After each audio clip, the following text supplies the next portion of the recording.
اللہ نے میرے نبی کو خاندانی طور پر وہاں پہنچایا جہاں کو نہیں جا سکتے. پھر آپ کی ذات کو اتنا حسن بخشا. ایک آدمی بات حسن کی کرے، آپ کالا کلوٹا بیٹھا ہوئے تو گل جڑ دی کوئی. تو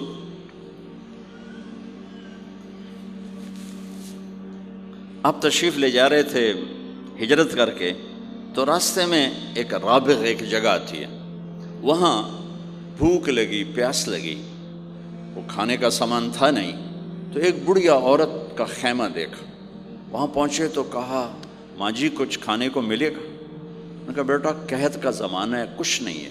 تو ایک مریل بکری کھڑی تھی، وہ بالکل چمڑت ہڈی. ہم نے کہا میں اس سے دودھ نکال لوں؟ ان کا بیٹا یہ تو بن بیاہی بکری ہے اور ماس اس کے اوپر نہیں ہے، یہ کیا دودھ دے گی؟ کہ آپ اجازت دو. ان کا لے لے. چونکہ غیر فطری کام ہو رہا تھا تو لہٰذا اس نے آپ کو غور سے دیکھا کہ یہ کون ہے جڑے ایو جی بکری جو دودھ کڈو ہے. لہٰذا آپ کیسے دیکھنے لگی. تو آپ نے بکری کو کھینچا اور اس کے تھنوں کو ہاتھ لگایا، وہ نیچے لٹک گئے اور ایک پورا ڈول دودھ سے بھر دیا. بکری سے یہ گلاس بھی نہیں بھرتا بکری کے دودھ سے، لیکن وہ پورا ڈول بھر دیا. اپنے تینوں ساتھیوں کو پلایا، پھر خود پیا. پھر دوبارہ دودھ نکال کے پورا ڈول بھر کے اس اماں کو دیا، چلے گئے. بکری کی عمر 7 سال ہوتی ہے، 7 سال تک زندہ رہتی ہے، ذبح نہ کریں مر جاتی. یہ بکری 22 برس زندہ رہی اللہ کے نبی کے ہاتھ لگنے کی برکت سے. 22 برس اس بکری نے عمر پائی. جب شام کو اس کا خامد آیا، وہ کہنے لگا اے دودھ کتھوں ہے؟ وہ کہنے لگی ایس بکری چو. اسا کہ کملی ہو گئی، اتھو دودھ کتھوں آ گیا؟ اسا کہ اسے چو آیا ہے. اسا کہ اپنی عقل دا علاج کرو، یہ کتھوں آ گیا؟ کہ نہیں، ایک کوئی جادوئی شخصیت والا نوجوان آیا تھا، اس کے ہاتھوں میں کوئی طاقت تھی، اس نے تھنوں کو ہاتھ لگایا اور چشمہ بنا دیا. اچھا کیسا تھا ذرا بتاؤ؟ سفیلی، ذرا دسے نہ کیوں جائے. اب اس نے بتایا کہ میں نے کیا دیکھا، اور وہ کمال کیا اس بڑھیا نے کہ آج تک بڑے بڑے علماء ان الفاظ کا ترجمہ کرتے ہوئے تھک رہے ہیں. وہ کہنے لگی ابا معبد رأیت رجلا ظاہر الوضاء ابلج الوجه حسن الخلق لم تعبه ثجلا لم تزر به سعلا ازج اقرا وسيم قصيم في عينيه تعج في صوته صحل في لحيته كثافة في عنقه سطع ان تكلم علاه البهاء وان سكت علاه الوقار وهو اندر الثلاثة. مجھے بھی ہمیشہ اس کے ترجمے میں تھکنا ہی پڑتا ہے، لیکن مجھے اس کی بڑی ایک تعبیر اللہ نے سجائی. کہنے لگے، میں اس کا ترجمہ یوں کرتا ہوں، کہنے لگے ابو معبد میں تمہیں کیا بتاؤں، میں نے ایسا انسان دیکھا مجھے لگا جیسے 14ویں کا چاندی کپڑے پہن کے زمین پہ آ گیا. تو مجھے یوں لگا جیسے 14ویں کا چاندی زمین پہ کپڑے پہن کے اتر آیا.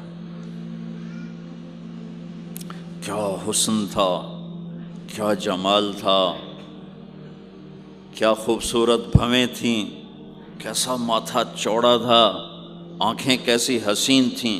ادعج اشکل احور اہدب اکہل انجل ابرج. میرے نبی کی آنکھوں کے بارے میں 7 الفاظ آتے ہیں، 7 جو میں نے ابھی دہرائے، اور ان 7 کا ایک ترجمہ ہے کہ کائنات میں ایسی آنکھ اللہ نے کسی کو نہیں عطا فرمائی، ایسی خوبصورت آنکھیں اللہ نے عطا فرمائی آپ کو. آواز میں جادو تھا، آواز میں جادو تھا، پکڑ آواز دل کو پکڑتی تھی.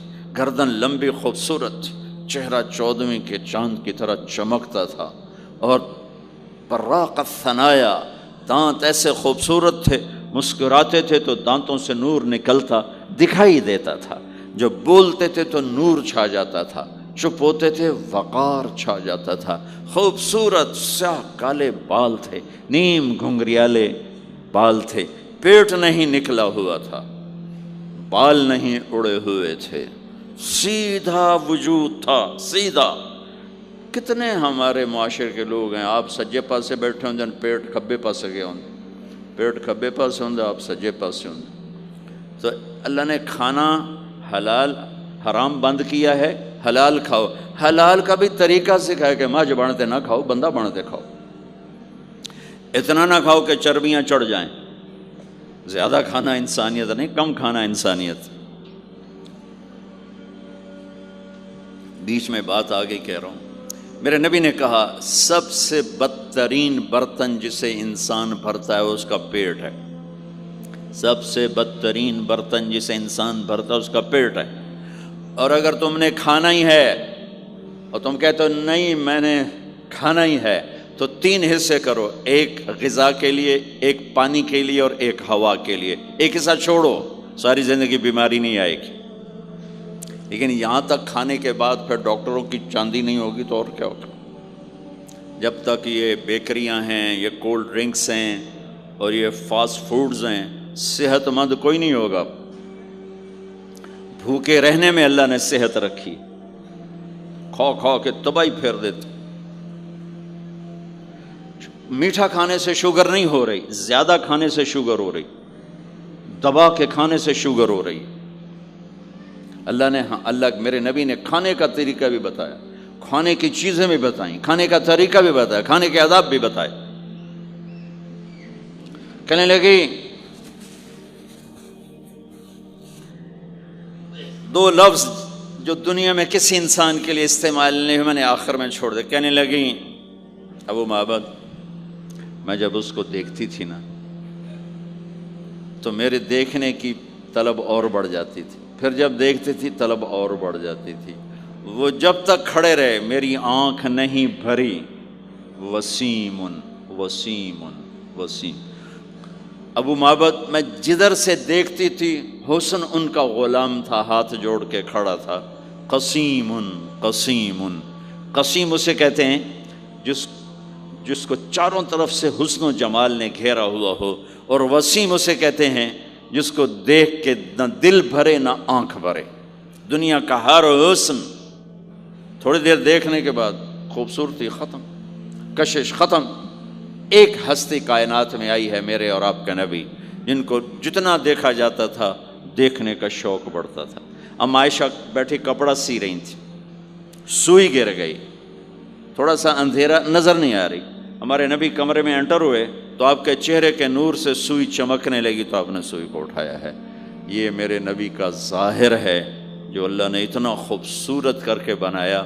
پھر یہیں ہمیں زندگی کی خوبصورتی بھی ملی کہ زندگی خوبصورت ہو۔ زندگی خوبصورت ہوتی ہے رویوں کے ساتھ۔ پہلا رشتہ خامند اور بیوی ہے، پھر اولاد ہے، پھر آگے رشتے بنتے ہیں، ماں باپ ہیں، یہ سارے رشتے یہ اس زندگی سے بنتے ہیں جو میرے نبی ہمیں سکھا کر گئے۔ آپ بطور، چونکہ آپ نے باپ تو دیکھا نہیں، ماں کو دیکھا ہے، اور ماں کے ساتھ زیادہ عرصہ نہیں رہے، صرف 6 سال رہے ہیں، تو ماں کے ساتھ کیا ہونا چاہیے؟ ماں کے ساتھ سلوک ہوگا تو ماں دعا دے گی نا۔ باپ کی خدمت کرو گے تو باپ دعا دے گا نا۔ آنکھوں میں آنکھیں ڈال کے بات کرو گے تو زندگی، باپ کو تو نیند نہیں آئے گی، ماں کو تو نیند نہیں آئے گی۔ ماں باپ میں سلوک و اولاد لڑ کے بیٹھی ہو تو ماں باپ کو تو نیند نہیں آئے گی۔ بیوی بدتمیزی سے بات کرے تو خامند کے نیند اڑ جائے گی، خامند بدتمیزی کرے تو بیوی کی نیند اڑ جائے گی۔ تو یہ کہاں سے زندگی ملے گی؟ میرے نبی کے دروازے پر جاؤ، وہاں پتہ چلے گا کہ زندگی کیسے گزاری ہے۔ تو آپ نے اپنی اس تمنا کا اظہار کیا، کاش میری ماں زندہ ہوتی تو میں اس کی ایسی خدمت کرتا۔ میں عشاء کی نماز کے مصلی پہ کھڑا ہو کر ہاتھ باندھے سورۃ فاتحہ پڑھ رہا تھا، الحمدللہ رب العالمین۔ ادھر سے میرے گھر سے آواز آتی، محمد۔ میری ماں مجھے پکارتی، محمد۔ تو میں نماز توڑ کے کہتا، لبیک یا اماں، ماں جی میں حاضر ہوں، ماں جی میں حاضر ہوں۔ زندگی کو خوبصورت بنانے کا ماں باپ کے لیے طریقہ کہ اولاد ماں باپ کی آنکھوں کی ٹھنڈک بنے. یہ بچے ہمارا سب سے قیمتی سرمایہ، اور انہی پر سب سے بڑا ظلم ہوتا ہے. سب سے بڑا ظلم ہے آج کے ماں باپ کا 3 سال کے بچے کو اسکول ڈالنا. سب سے بڑا ظلم ہے. وہ روتا ہوا جاتا ہے، روتا ہوا آتا ہے، اور ماں باپ سے اس کی محبت کی تار کٹتے جاتے ہیں، کٹتے جاتے ہیں، کٹتے جاتے ہیں. 7ویں سال میں وہ بدتمیز ہوا پڑا ہوتا ہے. اب مائیں پریشان ہیں، بچے بدتمیز ہیں، بچے بدتمیز ہیں، کیونکہ ماں نے گود نہیں دی. جو ٹائم ماں نے دینا تھا وہ دے دیا اسکول کو. اور ہمارے اسکول کاروباری ادارے ہیں، علمی ادارے نہیں ہیں، کاروباری ادارے ہیں. میرے ملک کا یہ روگ ہے کہ یہاں کا وکیل بھی کاروباری ہے، یہاں کا ڈاکٹر بھی تاجر ہے، یہاں کا وکیل بھی تاجر ہے، یہاں کا جج بھی بک جاتا ہے، اور یہاں کا اسکول اور کالج بھی کاروبار ہے. 3 سال کا بچہ جب ماں باپ سے دور ہوتا ہے، روتا ہوا جاتا ہے، روتا ہوا آتا، تو وہ ماں باپ سے دور ہو جاتا ہے. اس کے اندر نفرت پیدا ہونی شروع ہو جاتی. سر اٹھا جو ہی وہ سر نکالتا ہے تو وہ ماں باپ کا نافرمان ہو جاتا ہے، بدتمیزی کرتا ہے، لڑتا ہے، جھگڑتا ہے، کیونکہ ماں اور باپ نے ٹائم نہیں دیا. اور پھر اس موبائل نے ہماری زندگی، گھر کی زندگی تباہ کر دی ہے کہ بچہ آ کر ماں سے بات کرتا ہے، ماں موبائل کو دیکھ کے بچے سے بات کر رہی ہوتی. وہ باپ سے بات کرتا ہے، وہ اپنے موبائل میں، اور بچے سے بات کرتا ہے. یہ اس بچے کی عزت کو ذبح کر دینے والی بات.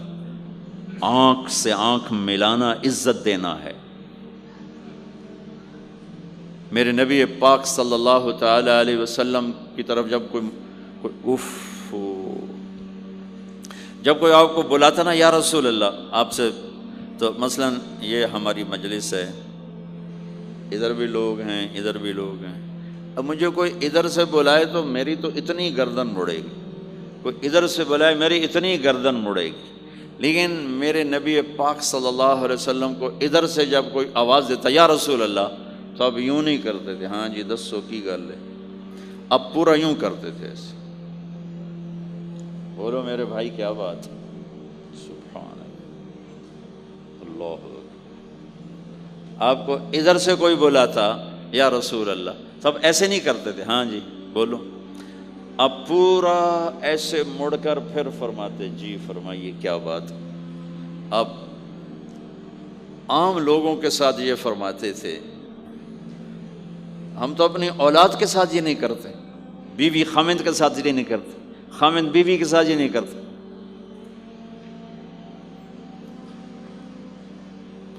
تو وہ ایک گیپ پیدا ہو جاتا ہے، ایک فاصلہ پیدا ہو جاتا ہے. تو میرے نبی نے بتایا کہ ماں باپ کے ساتھ کیا کرنا ہے. کہ میری ماں ہوتی تو میں نماز ہی توڑ دیتا اس کے لیے. حج کا سفر 70,000 کا مجمع تقریباً جمع ہو چکا ہے ابوا پہنچتے پہنچتے، اور آپ ایک دم اونٹنی کا رخ موڑو، پہاڑوں میں چلے گئے. میری زندگی سفروں میں گزری ہے، ان میں خوبصورت ترین سفر میرا وہ ہے جو میں نے حضرت اماں آمنہ کی قبر پہ حاضری تھی. پہاڑوں کے اندر آپ اندر تشریف لے گئے، مجمع بھی ساتھ ہو گیا، کدھر جا رہے ہیں، اونٹنی کو بٹھایا. پہاڑ ہے کچھ 40-50 فٹ اونچا، اس کے اوپر قدرتی ایسے ایک پلین بنا ہوا ہے جیسے اللہ نے پہلے سے سنبھال کے رکھا ہوا تھا. اب تو انہوں نے قبر کا نشان مٹا دیا ہے. تو ماں کی قبر کے سرہانے تشریف لے گئے اور گھٹنے اٹھائے،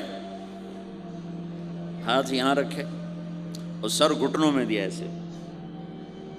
یہ پوزیشن ہے چھوٹے بچے کے رونے کی. جب وہ رونا چاہتا ہے تو پھر اپنے پاؤں اٹھا کر یوں کر دیتے. پھر اس کے بعد آپ ایک معصوم بچے کی طرح روئے، اور اتنا روئے کہ آپ کی ساری داڑھی آنسوں سے تر ہو گیا، آپ کا احرام تر ہو گیا، اور اپریل کی دھوپ تھی. اور آپ نے فرمایا میں آج رات یہیں قیام کروں گا. میں وہاں گیا ہوں، وہاں 2 آدمی نہیں ٹھہر سکتے. میرے نبی نے کہا میں یہیں ٹھہروں گا. آگے کوئی 6-7 میل دور انتظام تھا حاجیوں کے اس قافلے کے ٹھہرنے کا. کچھ لوگ چلے گئے ہوں گے، لیکن آپ نے وہ رات اپنی ماں کے سرہانے گزاری۔ اور میں جب وہاں پہنچا تو مجھے چونکہ سیرت پڑھی تھی تو مجھے چشم تصور میں وہ نظر آ رہا تھا، حضرت آمنہ کی عمر صرف 25 برس تھی اور ہارٹ اٹیک ہوا اچانک، بولا نہیں جا رہا، اور اللہ کے نبی ماں کو دیکھ کے گھبرا رہے ہیں کہ کیا ہوا، 6 سال کا بچہ پہلی موت دیکھ رہا ہے، وہ بھی ماں کی۔ تو مجھے ہارٹ اٹیک ہوا تو بولا نہیں جاتا، بلا رہے ہیں بولا نہیں جا رہا، آواز نہیں نکل رہی، تو بلا رہے ہیں ام ایمن بھی ساتھ ہے، آواز نہیں نکل رہی، لیکن بجھنے سے پہلے شمع کے جو بھڑکتی ہے 2 لفظ بولے، کل حی میت و کل جدید بال وقد ولدت طہرا۔ میرے بچے، ہر جوانی ڈھلتی ہے اور ہر زندگی موت کا نوالا بنتی ہے، مجھے لگتا ہے میرا وقت آ گیا ہے، لیکن میں ایک ایسے بچے کو چھوڑ کے جا رہی ہوں جو ساری دنیا کو پاک کر دے گا، پاکیزہ چھوڑ کے جا رہے ہیں۔ تو پتھروں میں ہی دبایا، کوئی کھودنے کا تو انتظام ہی نہیں تھا، تو جب پہاڑ سے نیچے اترے تو اللہ کے نبی نے ایک دم ہاتھ چھڑایا، دوڑ لگائی اور پھر پہاڑ پہ چڑھ گئے۔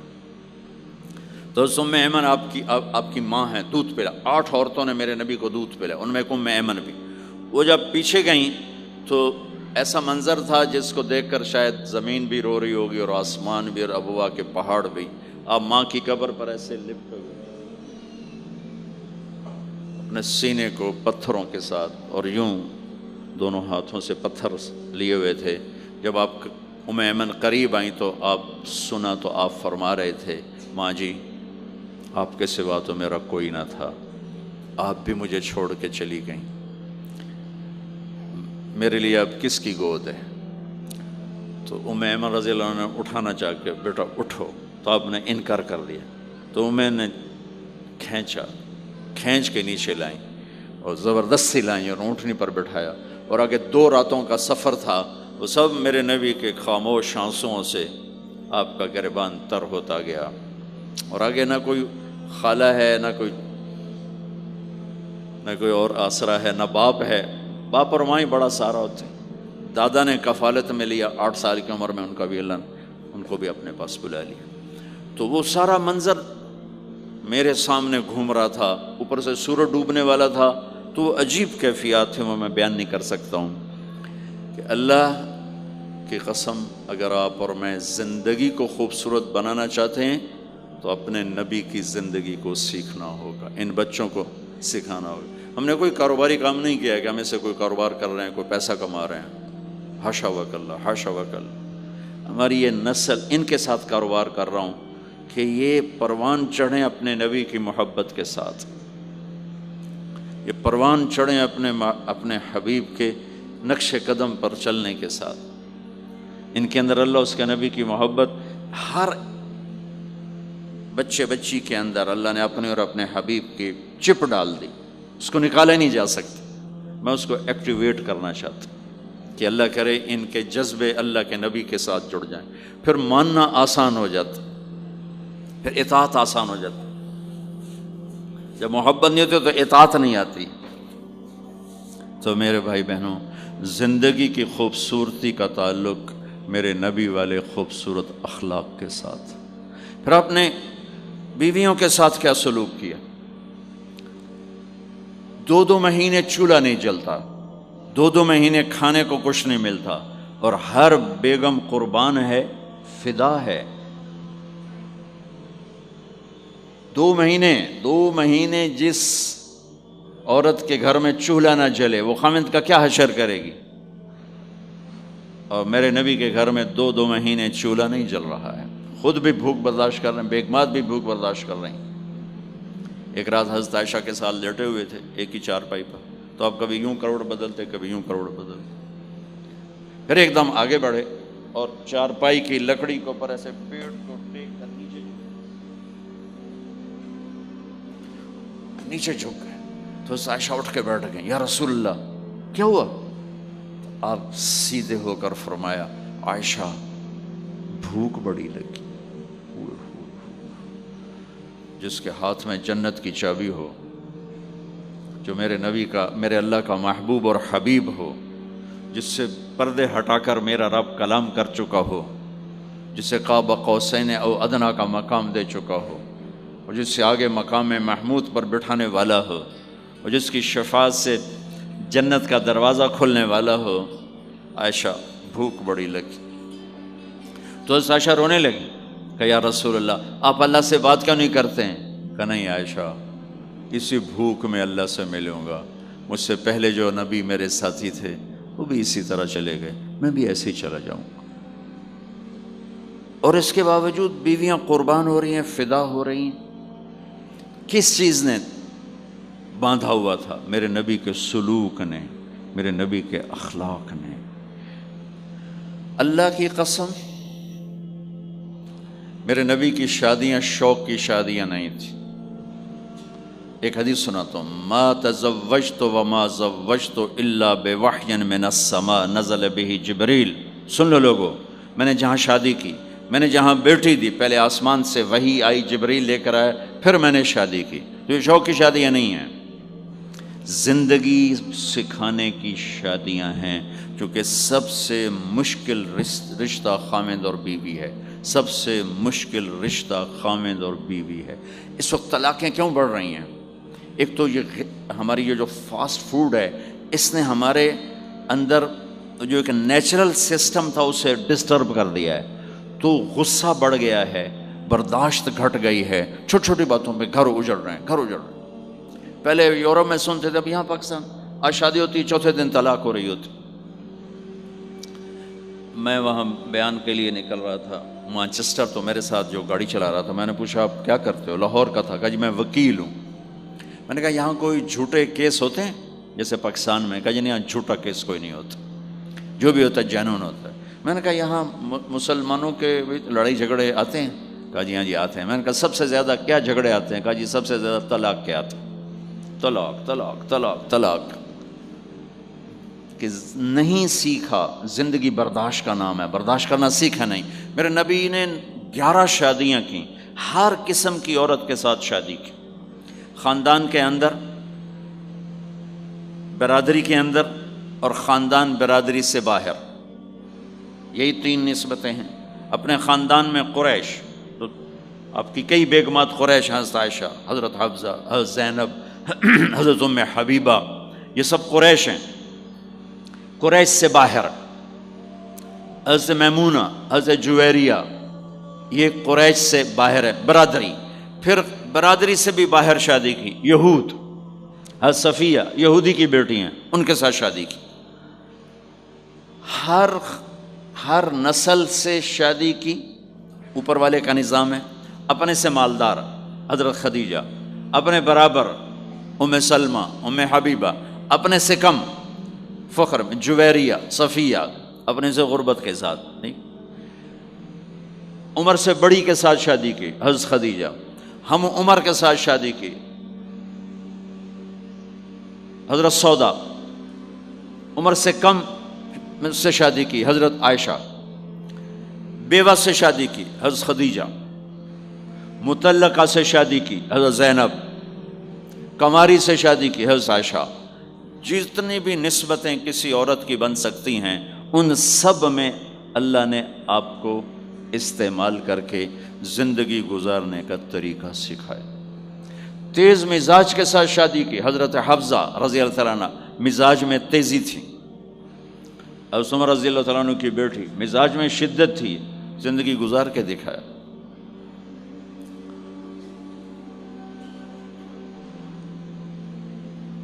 ایک آپ کو حدیث سناتا ہوں، اللہ کی قسم صرف ہمیں سکھانے کے لیے۔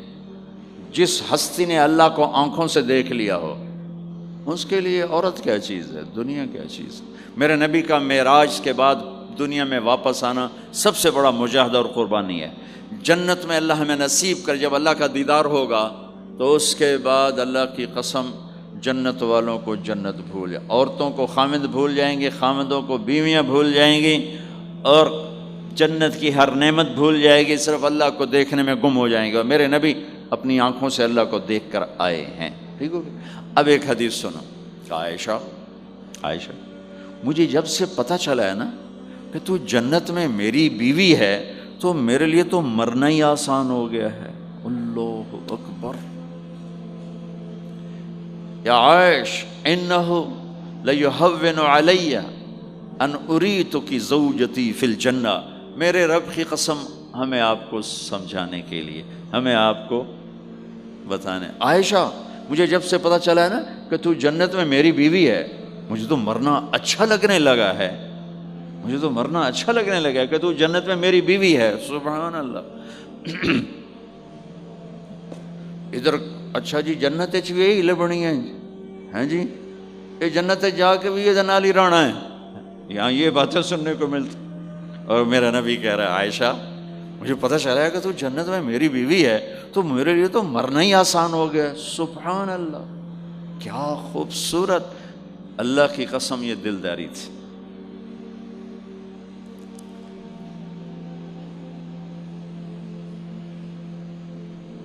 سب سے مشکل رشتہ خاوند اور بیوی ہے، سینکڑوں آیات اس کے لیے اللہ نے اتاری، ماں باپ کے لیے چند آیات، اولاد کے لیے چند آیات، بہن بھائیوں کے لیے چند آیات ہے، خاوند اور بیوی کے لیے قرآن پڑھا ہے، پوری سورت اتاری ہے، اور سینکڑوں آیات اتاری، چونکہ ایک اس رشتے کی اہمیت، ایک اس کی نزاکت اور کمزوری کہ کوئی رشتہ ٹوٹتا نہیں سوائے خاوند اور بیوی کے۔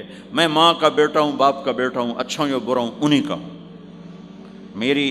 میرا نسب میری نافرمانی سے بدل نہیں سکتا، میں اللہ بخش کا بیٹا ہوں، میرا یہ نسب بدل نہیں سکتا، اچھا ہوں یا برا ہوں، اللہ ان کی قبر روشن کرے۔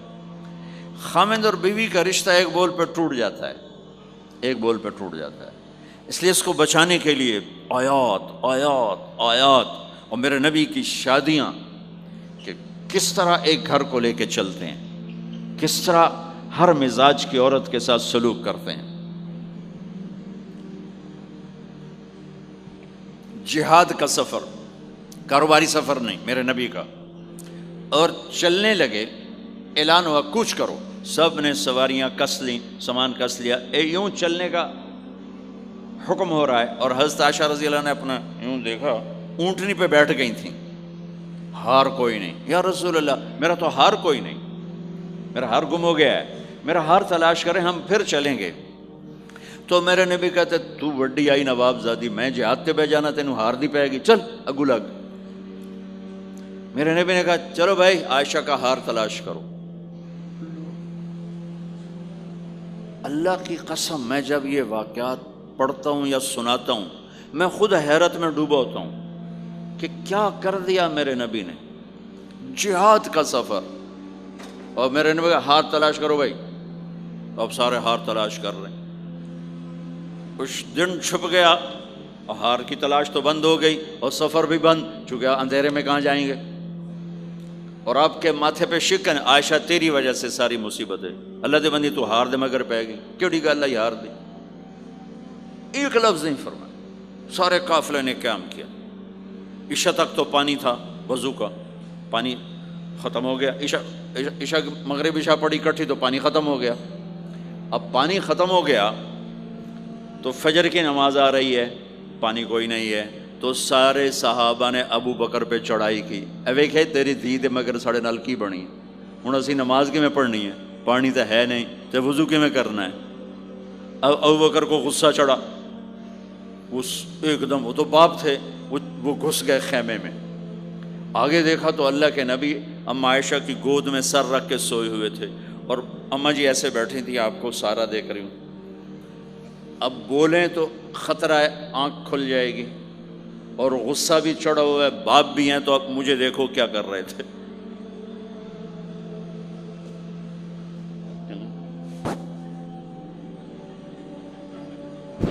تیرے جو پھر یوں ماری زور سے انگلی بیٹی کے نا یہاں، پہلے یوں کرتے پھر ایسے ماری زور سے، وہ کہنے کہ میں ایسے سخت ہو گئی تاکہ میں ایسے نہ ہوں کہ اگر میں تھوڑا حرکت کی تو اللہ کے نبی کی آنکھ کھل جائے گی، تو ماری گیا ٹھا ٹھا ٹھا، وہ منہ سے کہہ رہا، اور وہ ایسا کر کے بیٹھی چمک، غصے میں باہر چلے۔ اب آپ کی آنکھ کھلی فجر پر، تو عائشہ نے کہا یا رسول اللہ وہ تو باہر تو بڑا مسئلہ ہو گیا ہے، پانی کوئی نہیں ہے اور نماز کا وقت ہو گیا ہے، وضو کیسے کریں؟ سبحان اللہ، اللہ نے قانون بدل دیا، دنیا میں پہلی دفعہ ہونے لگا ہے۔ 1,24,000 نبی آئے، پانی نہ علی وضو ہو سکتا ہے، اس کے علاوہ نہیں ہو سکتا۔ میرے اللہ نے قرآن اتارا فَإِن لَّمْ تَجِدُوا مَاءً فَتَيَمَّمُوا صَعِيدًا طَيِّبًا فَامْسَحُوا بِوُجُوهِكُمْ وَأَيْدِيكُمْ مِنْهُ۔ اچھا میرے بندو، پانی مک گیا ہے، چلو مٹی چاہتے منہ تے مارو تے دوئی چاہتے ہتھاں تے مارو تے تمہارا وضو ہو گیا، چلو تیمم کرو اور نماز پڑھو۔ اب وہ جو سارے ابو بکر پہ غصے ہو رہے تھے نا، اما عائشہ کہنے لگے واہ ابو بکر بھائی تیرے تو فعل کی کم بن گیا، تیری دھی دے تو فعل کی کم بن گیا۔ تو اسید بن حذیر پہلے ذرا زیادہ گرم ہوئے تھے، تو وہی ابو بکر تیرے گھر کی یہ پہلی برکت نہیں ہے، پہلے بھی بہت شمار برکتیں تیرے گھر کی تو فعل امت کو ملی ہیں۔ تو اللہ نے تیمم کی آیت اتار دی، حضرت عائشہ کو ڈانٹ پلانے کی آیت نہیں آئی کہ میرے نبی تیری بیگم کے ہار کی وجہ سے میرے دین کا کام رک گیا اور میرے بندوں کی نماز خراب ہو گئی اور ان کو پانی سے محروم ہونا پڑا۔ میں قربان جاؤں اپنے رب پر، اپنے حبیب پر، اس ماں عائشہ پر، دنیا کی واحد عورت ہے جس کے سینے پر سر رکھ کر کسی نبی نے جان دی ہو۔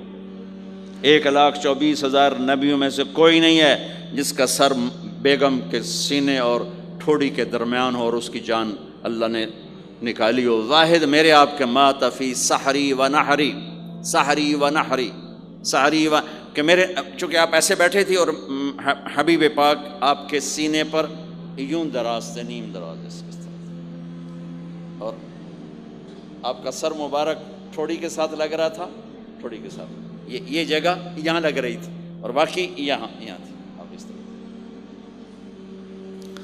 اور واحد خاتون ہے جن کا حجرہ کسی نبی کی آرام گاہ بنا، ابدی آرام گاہ بنا۔ واحد اما عائشہ ہیں جن کے حجرے کو اللہ نے کسی نبی کے آرام گاہ بنایا، اور یہ واحد حجرہ ہے جہاں 70,000 فرشتہ صبح آ کے درود و سلام پڑھتا ہے اور شام تک پڑھتا ہے، اور شام کو 70,000 نیا آتا ہے اور صبح تک درود و سلام پڑھتا ہے اور واپس چلا جاتا ہے۔ کائنات، اللہ جب مسلمان دنیا سے مٹ جائیں گے، مسجد نبوی مٹ جائے گی، بیت اللہ مٹ جائے گا، مدینے کی ایک اینٹ باقی نہیں بچے گی، مکہ کتنے بڑی بڑی بلڈنگیں، ایک اینٹ باقی نہیں بچے گی، اور وہاں سے گزرتے ہوئے لوگ کہیں گے لگتا ہے اتنے کدی آبادی ہوئے گی، ایتھے لگتا ہے کدی آبادی ہوئے گی۔ یہ زبانوں پہ ہوگا جب سارے نشان مٹ جائیں گے، اس وقت بھی 70,000 فرشتہ آ کے درود و سلام صبح سے شام تک پڑھے گا اور شام سے صبح تک پڑھے گا۔ یہ واحد میں خاتون ہیں عائشہ بنت ابی بکر جن کو اللہ نے یہ عزت بخشی، اور یہ واحد خاتون ہیں جب ان کے اوپر تہمت لگی، حضرت یوسف علیہ السلام پہ تہمت لگی تو بچے نے گواہی دی، حضرت مریم پہ تہمت لگی بیٹے نے گواہی دی، اور اما عائشہ پہ تہمت لگی تو اللہ نے گواہی دی کہ میں گواہ ہوں، اللہ گواہ بن کے آئے۔ تو اللہ نے کہا تیمم کرو بھائی، سارے خوش ہو گئے، سارے خوش ہو گئے۔ تو حضرت عائشہ نے کہا یا رسول اللہ اب میرا ہار چھوڑ دیں، اب چلیں۔ تب آپ نے کہا چلو بھائی کوچ کرو۔ اس سے زیادہ کوئی دلداری کا واقعہ پیش کر سکتا ہے؟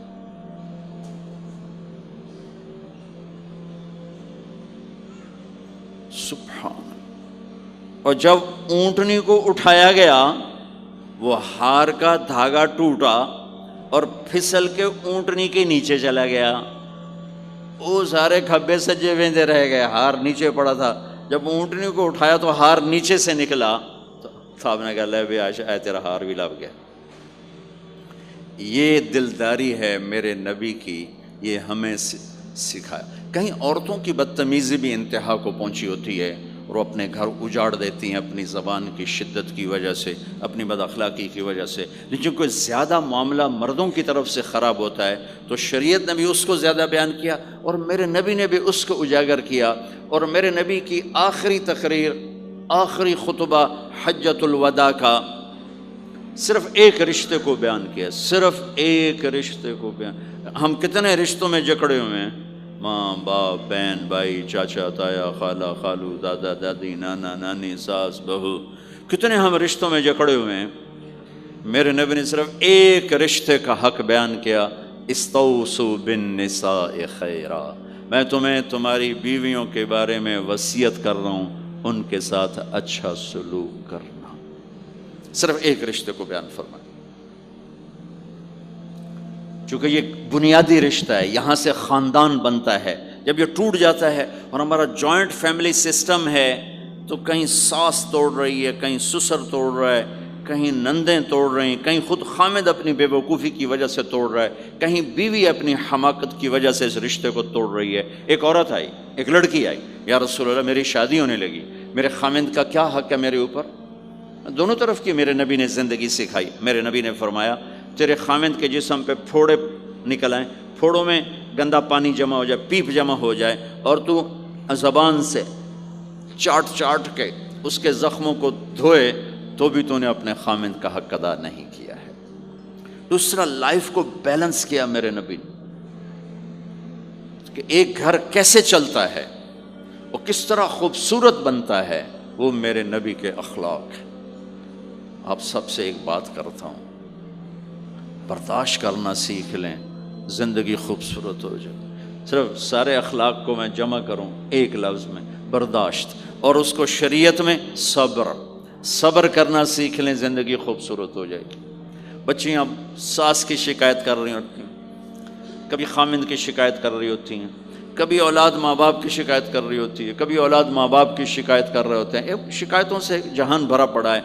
آپ شکایتوں کو دفن کر کے ہونٹ سی لیں، صبر، آہ نہ کر لبوں کو سی، عشق ہے دل لگی نہیں، سینے پہ تیر کھائے جا، آگے قدم بڑھائے جا، یعنی زبان حال سے کہہ دے کہ ہاں ستائے جا۔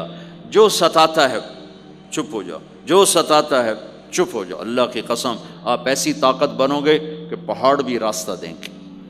صبر انسان کی سب سے بڑی طاقت، صبر انسان کی سب سے بڑی طاقت ہے، صبر انسان کی سب سے بڑی طاقت، الٹا کے رکھ دیتی ہے چیزوں کو۔ چپ رہنا سیکھ، خاموش رہنا سیکھ، درگزر کرنا سیکھ، تو آپ دیکھیں گے آپ کی زندگی میں کتنا حسن آتا ہے، کتنی زندگی میں مٹھاس پیدا ہوتی ہے۔ غصہ نکال دینا وقتی ایک راحت ہوتی ہے، اور پھر شرمندگی اور ندامت کے سوا کچھ نہیں ہوتا۔ اور پی جانا، سہ جانا، یہ آپ کو ایک عظیم و شان ہستی بنا دے گا۔ آپ کی دعائیں عرش سے جا ٹکرائیں گی۔ چپ رہنا ان بچوں کو سکھائیں، خاص طور پر اپنی بیٹیوں کو چپ رہنا سکھائیں کہ میں دکھ سے کہتا ہوں میرے دیس کا سسرالی معاشرہ ظالم ہے، ظالم ہے، ظالم ہے۔ اس میں نہ کوئی نمازی کی قید ہے، نہ بے نمازی کی، نہ دیندار کی، نہ بے دین کی، نہ کسی پردے والے گھر کی، نہ بے پرد گھر کی۔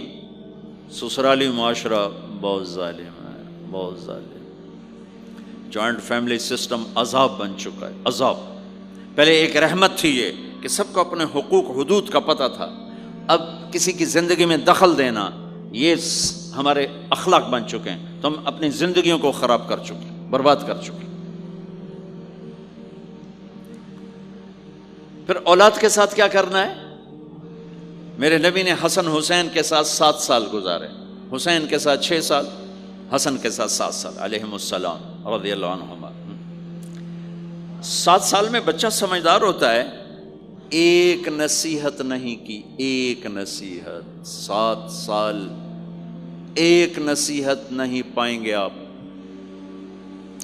اتنے بڑے نبی، اتنا بڑا انسانیت کا بوجھ، اور روزانہ ٹائم نکال کے بچوں کے پاس آ کر بیٹھتے تھے، ان کے ساتھ کھیلتے تھے، کشتی کرتے تھے، اور بھائیوں کو لائن میں کھڑا کر دیتے تھے۔ تو حضرت جعفر جوانی میں شہید ہو گئے، ان کے بچوں کو، عون، عبداللہ، محمد، ان کے 3 بیٹے تھے، ان کو بھی بلا لیتے اور ایسے ان کو لائن میں کھڑا کر کے پھر ایسے بائیں پھیلا، ہاں بھائی آؤ بھائی مجھے پکڑو، کون ہے جو مجھے پہلے ہاتھ لگائے گا؟ کون ہے جو مجھے پہلے ہاتھ لگائے گا؟ وہ دوڑ لگاتے پانچوں کا پانچوں، کوئی سر پہ چڑھتا، کوئی کمر پہ چڑھتا، کوئی گود میں گرتا، اور میرے نبی بیٹھ کے مسکراتے۔ ایک مجھے بات یاد ہے، صرف ایک یاد، کہ حضرت امام حسن رضی اللہ تعالیٰ عنہ علیہ السلام، انہوں نے صدقے کی کھجور اٹھائی اور منہ میں ڈال لی، صدقے کا آیا تھا مال، تو ایک کھجور اٹھا کے منہ میں، تو ہم کہا بخ بخ بخ، تو آپ نے منہ میں نا انگلی ڈال کے کھجور نکال لی کہ بیٹا ہمارے گھر پہ صدقہ جائز نہیں ہے، اس کو پھینک دو۔ بس یہ ایک بات مجھے اپنے نبی کی زندگی میں ملتی ہے۔ ٹائم دیا، محبت دی، کمال کی بات ہے نہیں، اتنی بڑی ہستی ہو اور بچوں کے لیے گھوڑا بنے کھڑے، آؤ بھائی آؤ بھائی، دونوں ہاتھ بھی ٹیک دیے، گھٹنے بھی ٹیک دے، آؤ بھائی میری کمر پہ چڑھ جاؤ۔ ان کو کمر پہ چڑھایا اور پورے کمرے میں چکر لگا رہے ہیں، چکر لگا رہے ہیں، اور پھر ان سے کہہ رہے ہیں تمہارا اونٹ کیسا؟ اونٹ متیا سواری کو کہتے ہیں، لیکن عام طور پر متیا عربی میں اونٹ کے لیے بولا جاتا۔ تو پوچھتے بچوں تمہاری سواری کیسی ہے؟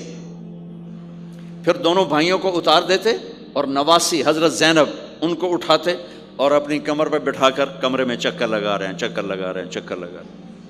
یہ مائیں روز ٹھوکی کھلوتے، ایدو تھپڑ ایدو تھپڑ ایدو تھپڑ ایدو تھپڑ۔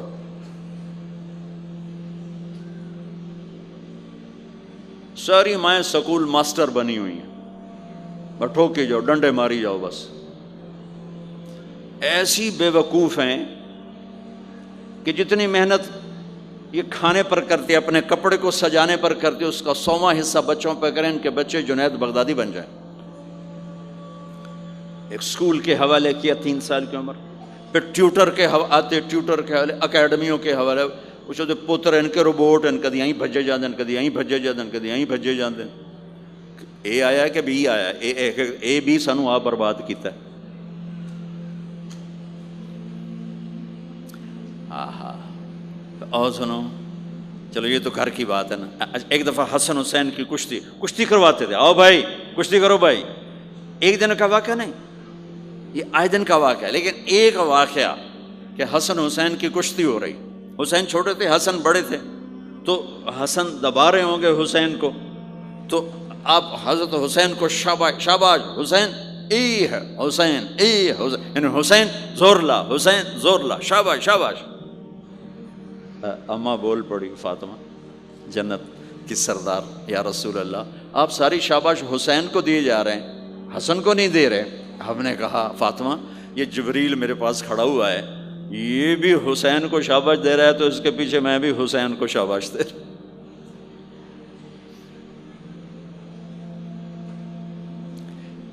اس سے اور عجیب سنو، آپ فرض نماز پڑھا رہے ہیں، فرض نماز، نفل نہیں، گھر میں نہیں، مسجد میں، اور آپ سجدے میں گئے اور حسن نے چھلانگ لگائی اور کمر پہ جا کے بیٹھ گئے، اور اینج مندہ کرسی تو ٹھوک کے بیٹھ جانا۔ میرے نبی نے سجدہ لمبا کر دیا، اتنا لمبا کیا کہ ان سجدے میں پڑے لوگ سوچنے لگے کہ کہیں اللہ کے نبی فوت تو نہیں ہو گئے۔ تو جو سامنے والی صف تھی انہوں نے یوں کر کے دیکھا، پچھلوں کو تو نظر نہیں آنا، انہوں نے انج کر کے دیکھا تو دیکھا تو حسن سجدے اوپر چڑھے ہوئے، تو ایک صحابی جو قریب تھے انہوں نے ایسے ہاتھ آگے بڑھایا اتارنے کے لیے، تو میرے نبی نے بغلوں سے دیکھا کہ ایک ہاتھ آگے آ رہا ہے، تو آپ نے سجدے میں یوں کیا، میرے بچے کو کچھ نہ کہو، جب تک حسن نہیں اترے آپ سجدے میں پڑے رہے۔ اور ایک اور تماشا ہوتا تھا، چونکہ اب نماز لمبی پڑھاتے تھے، لمبی ہوتی تھی نماز، تو آپ ذرا پاؤں کا فاصلہ ہے تو حسن ادھر بیٹھتے، حسین ادھر بیٹھتے، نماز میں میرے رب کی قسم سنا رہا ہوں۔ اب یہ دونوں کی آپس میں نا وہ شروع ہو جاتی، وہ ادھر وہ ادھر، پہلے حسن پار کرتے تو حسین ادھر آ جاتے، پھر حسین ادھر جاتے تو حسن یوں آ جاتے، پورے قیام میں یہ دونوں بھائی یوں یوں کرتے رہتے تھے، یوں، وہ ادھر وہ ادھر، وہ ادھر وہ ادھر، سبحان اللہ، نماز ہو رہی۔ اس سے عجیب سنو، آپ نے اپنی بیٹی حضرت زینب آپ کی بڑی بیٹی زینب، ان کی بیٹی امامہ کو ظہر یا عصر کی نماز پڑھا رہے ہیں، کہاں بٹھایا ہوا ہے؟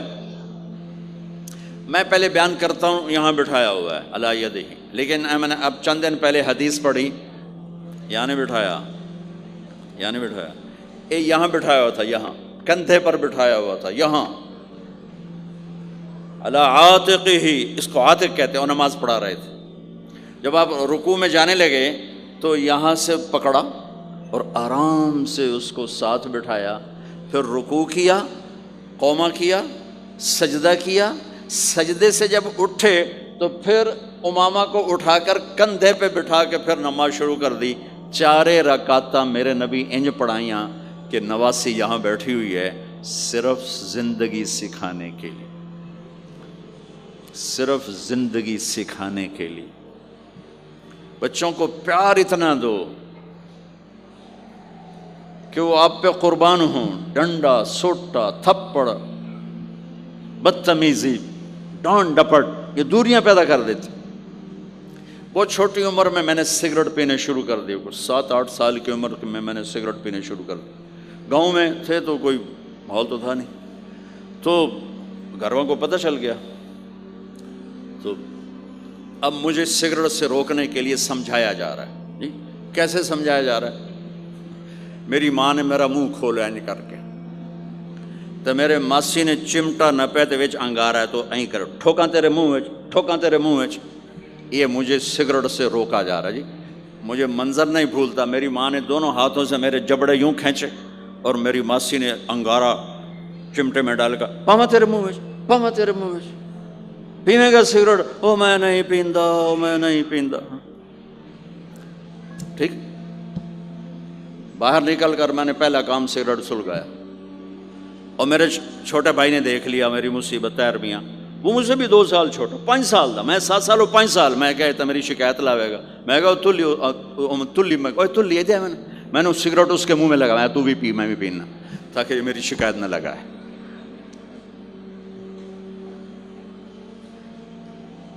تو آج کے ماں باپ بڑے جاہل ہیں، ہم بڑے ایجوکیٹڈ ہیں، میں کہتا ہوں انتہائی جاہل ہیں، جنہیں بچے کو لے کے چلنا نہیں آتا، جنہیں رشتوں کی قدر نہیں، انہوں نے خاک پڑا ہے، کاغذ کی ڈگریوں کو علم بنا کے پھرتے ہیں، جسے میرے نبی کی زندگی کا پتہ نہیں، اللہ کی قسم جانور سے بدتر ہے، جاہل ترین ہے جسے اپنے آقا کی زندگی کی خبر نہیں۔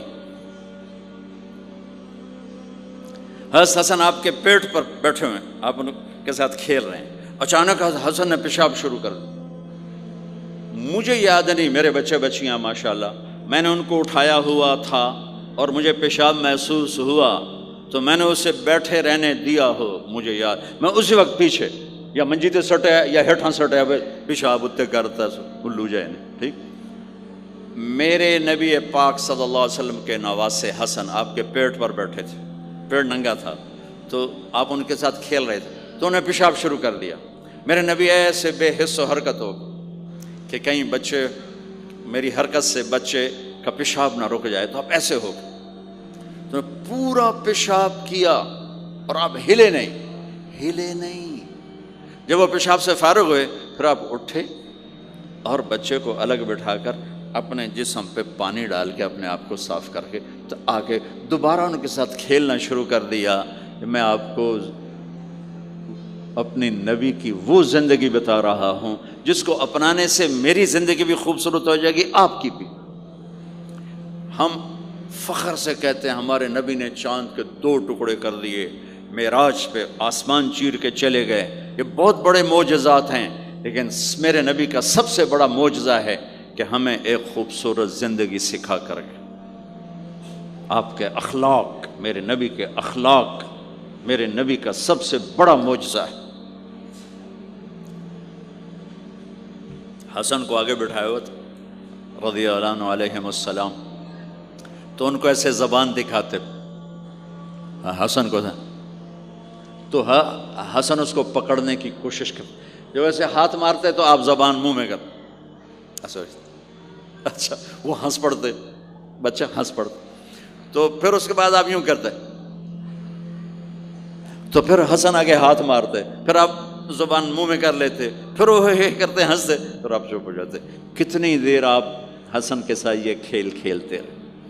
آپ گلی میں گزر رہے ہیں، بچے کھیل رہے تھے، بچوں میں حسین کھیل رہے تھے، تو آپ نے کہا پکڑو بھائی حسین کو، پکڑو بھائی، تو وہ آگے بھاگے، تو آپ پیچھے جان بوجھ کے جیسے ہم کرتے ہیں وَجَعَلَ السَّبِيُّ يَلْعَبُ ہَا هُنَا وَهَا هُنَا، جب وہ ادھر جاتے تو آپ آگے ہو جاتے، وہ ادھر آتے آپ ادھر ہو جاتے۔ پوری گلی یہ تماشا دیکھ رہی ہے، اور حسن کبھی حسین کبھی آگے بھاگ رہے کبھی پیچھے بھاگ رہے، اور آپ جان بوجھ کے اس کو پکڑ نہیں رہے۔ ہاں پکڑو بھائی، پکڑو بھائی، پکڑو بھائی، اور وہ بڑے ہنس رہے ہیں کہ آج میرا نانا تو میں نے نپ ہی نہیں سکتا۔ تو یہ تھوڑی دیر جب یہ کھیل چلتا رہا، پھر آپ نے ان کو کہا یہ پکڑ لیا، اور اٹھایا اور ہونٹ چومے اور ماتھا چوما، کہ حسین مجھ سے ہے میں حسین سے، حسین مجھ سے ہے میں حسین سے۔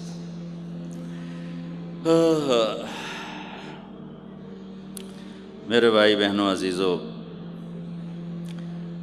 اسلام ہی تو خوبصورت زندگی سکھاتا ہے، وہی ہم نے بھلا دیا۔ کپڑے کیسے ہوں، ٹائی کیسی ہو، کوٹ کیسا ہو، گاڑی کیسی ہو، کھانا کیسا ہو، لباس کیسا ہو، سواری کیسی ہو، گھر کیسا ہو، ڈرائنگ روم کیسا ہو، میچنگ کیسے ہو، بھلا اس کو زندگی تھوڑا ہی کہتے ہیں۔ تو آپ سب سے کہتا ہوں کہ اپنے نبی کی زندگی اور سیرت کو پڑھیں، اس کو سیکھیں۔ یہ تبلیغ کا کام ایک عملی محنت ہے، سیکھنے۔ ان بچوں پر محنت کر رہے ہیں کہ اللہ کرے یہ پروان چڑھے تو ان کے اندر اللہ اس کے رسول کا پیار ہو، تو پھر یہ خود ہی چلنا شروع کریں گے۔ یہ میں نے سیرت کی چند جھلکیاں، چونکہ آپ پوری فیملیز بیٹھی ہوئی ہیں، اور فیملیز کے رشتوں میں ماں کا رشتہ، باپ کا رشتہ، بیوی کا رشتہ، خاوند کا رشتہ، اولاد کا رشتہ، یہ چند بڑے رشتے ہیں، اسی کو میں نے آپ کے سامنے پیش کر دیا ہے کہ اس کو سیکھنا پڑتا ہے، اس کے لیے اپنے ذات سے لڑنا پڑتا ہے، تب جا کر زندگی میں حسن اور کمال پیدا ہوتا ہے۔ میری بات یاد رکھیے گا، کبھی زندگی کو خوبصورتی چیزوں سے نہیں ملتی، زندگی کی خوبصورتی میرے نبی والے پیارے اخلاق کے ساتھ۔ جس کو یہ مل گئے اس کے گھر میں 14ویں کا چاند ہر وقت چمکے گا، اور نصف النہار کا سورج ہر وقت چمکے گا۔ جس کے اخلاق بگڑ گئے ان کی دن بھی رات بن جائیں گے اور رات بھی رات بن جائے گی۔ اللہ اس نسل کو آپ کی آنکھوں اور ہماری آنکھوں کی ٹھنڈک بنائے، اور ایسے ہماری اس محنت کو قبول فرمائے۔